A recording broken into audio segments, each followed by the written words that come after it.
हर हर महादेव, जय भोलेनाथ।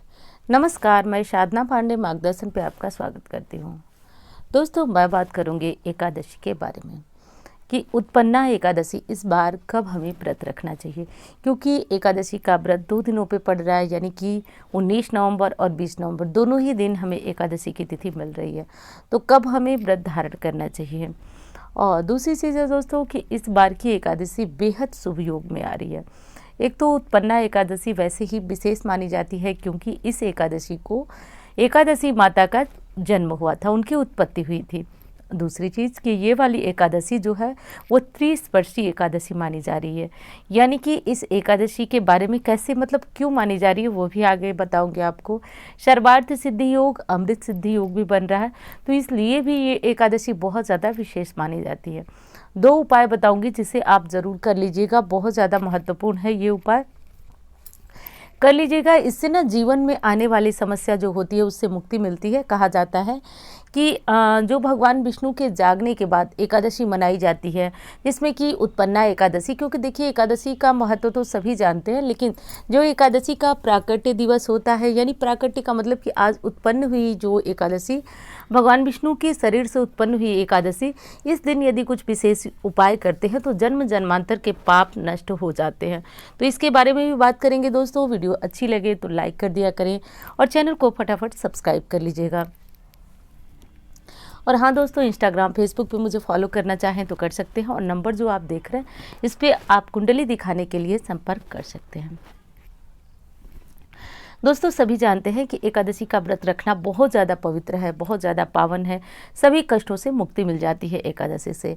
जीवन पर्यंत तो छोड़िए, मरने के बाद भी एकादशी का व्रत हमारे लिए बहुत ज़्यादा पुण्यदायी होता है, बहुत ज़्यादा काम आने वाला व्रत होता है। इसलिए कहा जाता है कि यदि आप पूरे जीवन में कुछ और व्रत करें ना करें, लेकिन एकादशी का व्रत सभी को अपने जीवन काल में कम से कम 12 या फिर 24 एकादशियाँ ज़रूर कर लेनी चाहिए। तो चलिए, ये तो आपकी बात है, करते हैं तो बहुत अच्छा, नहीं करते हैं तो भी आपको इन नियमों का तो ध्यान रखना चाहिए, क्योंकि ये नियम तो आप व्रत करें ना करें, लागू तो सब पे ही होता है। देखिए, एक चीज़ मैं बता दूं आपको, कुछ लोग कहते हैं ना कि दीदी हम तो उपाय करते हैं, पूजा करते हैं, पाठ करते हैं, क्यों हमें पुण्य फल नहीं मिल पाता है। और आपके पास तो अक्सर कमेंट में लोग लिखते हैं कि हमको हमारी समस्या दूर हो गई। देखिए, कुछ इस तरह के पाप होते हैं ना जो कटते नहीं हैं। जैसे बता दूं आपको, एकादशी के दिन चावल खाने वाले, अब कुछ लोग, आप विश्वास नहीं करेंगे, कुंडली दिखाने के लिए जब मेरा अपॉइंटमेंट उनके साथ होता है, जब बात होती है, तो वो लोग कहते हैं दीदी हम तो एक दिन भी चावल के बिना नहीं रह पाते हैं। अब आप बताइए, जब आप जानते हैं कि ये चीज़ खाना आपकी पूजा पाठ को नष्ट कर देता है। सबसे बड़ी चीज़ ना होती है कि एकादशी को जब आप चावल भक्षण करते हैं तो आपके जो पुण्य कर्म होते हैं उनको आधा कर देता है, कम कर देता है। इसीलिए एकादशी को विशेष चावल नहीं खाया जाता है। लेकिन जब लोग ऐसा करते हैं तो मैं तो बता देती हूँ, बाकी आपकी इच्छा मर्जी, आप क्या करें। तो आप एक चीज़ का ध्यान रखिएगा कि बनाइए ही मत, घर में बच्चे बच्चे तक को चावल आज ना मिले, इस चीज़ का ध्यान रखिएगा। और दूसरी चीज़ बता दूं दोस्तों कि आज के दिन आपके घर में भगवान विष्णु और माता लक्ष्मी की पूजा जरूर होनी चाहिए। आप चाहे कितने भी व्यस्त हो, आज उनकी फ़ोटो हो, मूर्ति हो, आज उनकी पूजा आप जरूर करिएगा। ऐसा करने से ना, देखिए, धीरे धीरे आपके पुण्य जब बढ़ने लगेंगे तो आपके जीवन में समस्याएं धीरे धीरे ख़त्म होने लगेंगी। और मैं बताती हूँ कैसे ख़त्म होती हैं।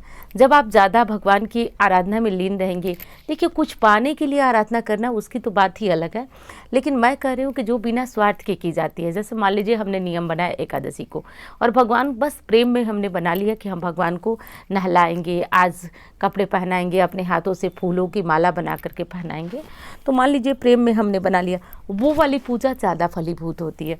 तो ऐसे कर लीजिएगा। और जो लोग ऐसा करते रहते हैं ना, जाने अनजाने में उनके पुण्य इतने बढ़ते जाते हैं ना कि जो सांसारिक कष्ट है आएंगे तो सब पे, हमारे पे, आप पे, सब पे, लेकिन वो कैसे उनके पास से कट जाते हैं वो अलग ही बात हो जाती है।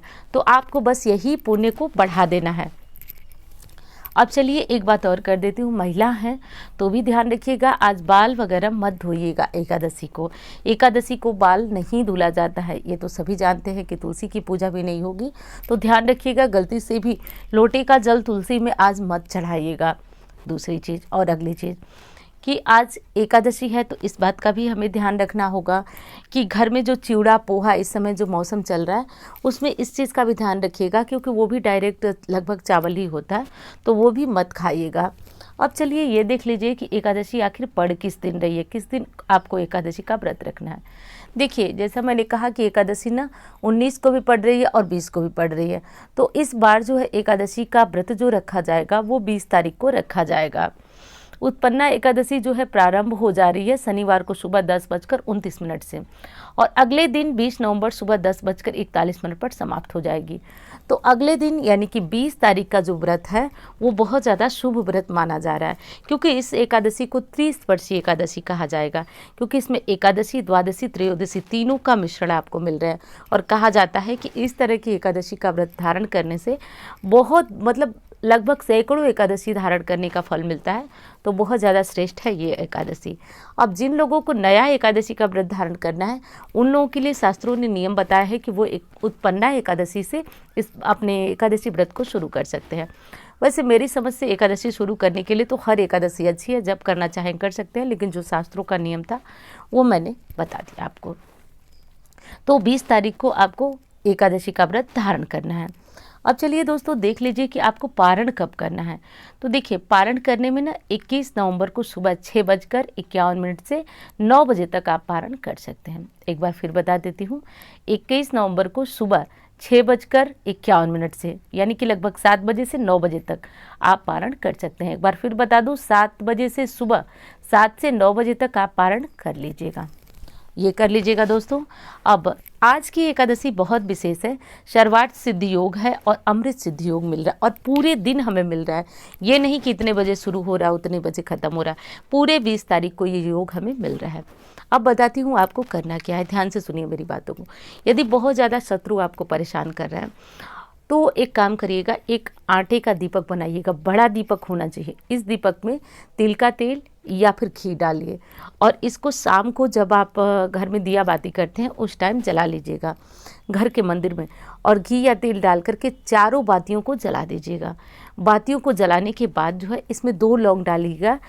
अगर आपके बहुत ज़्यादा केस चल रहे हैं, कोर्ट केस चल रहे हैं, वो ख़त्म ही नहीं हो रहा है, आप बहुत ज़्यादा परेशान हो गए उससे, बहुत ज़्यादा शत्रु हो गए हैं अड़ोस पड़ोस में, या फिर कोई ऐसा है जो आपको बहुत ज़्यादा नुकसान पहुंचा रहा है, आप बहुत ज़्यादा उससे पीड़ित हैं, तो 2 लौंग डाल करके ये दीपक पूरी रात जलना चाहिए। ध्यान रखिएगा, एक बार दीपक जलाएंगे तो बच्चे की तरह इस दीपक की सेवा करनी होगी। सुबह ब्रह्म मुहूर्त तक यानी कि 21 तारीख को 4 बजे तक लगभग इस दीपक की बहुत अधिक आपको सेवा करनी चाहिए। समय पे घी या तेल इसमें भरते रहना चाहिए, दीपक ठंडा नहीं होना चाहिए।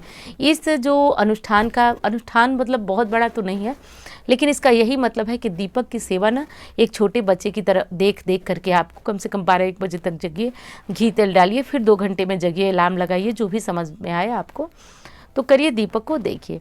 अब यदि शत्रुओं से दिक्कत नहीं है, तो आप पैसे के लिए दिक्कत में हैं, नौकरी नहीं लग रही है, तो एक सिक्का ले लीजिए। ध्यान रखिएगा मेरी बातों को, एक का सिक्का जो होता है साधारण चांदी वाला नहीं, एक का सिक्का ले लीजिए, और जो दीपक मैंने बताया आटे का बड़ा दीपक बनाइएगा, नहीं तो बार बार आपको घी या फिर तेल उसमें जा के भरना पड़ेगा, तो वो कर लीजिएगा। और बनाने के बाद ना इस दीपक को आप क्या करिएगा कि इसमें घी और तेल भर करके उसी तरह जलाइएगा, बस लौंग के स्थान पे आप एक सिक्का डाल देंगे। पूरी रात दीपक को बहुत विश्वास के साथ जलने दीजिए, और जब सुबह आप स्नान ध्यान करें 4 बजे 5 बजे, तो आप इस सिक्के को उठाकर अपने पर्स में ले लीजिए।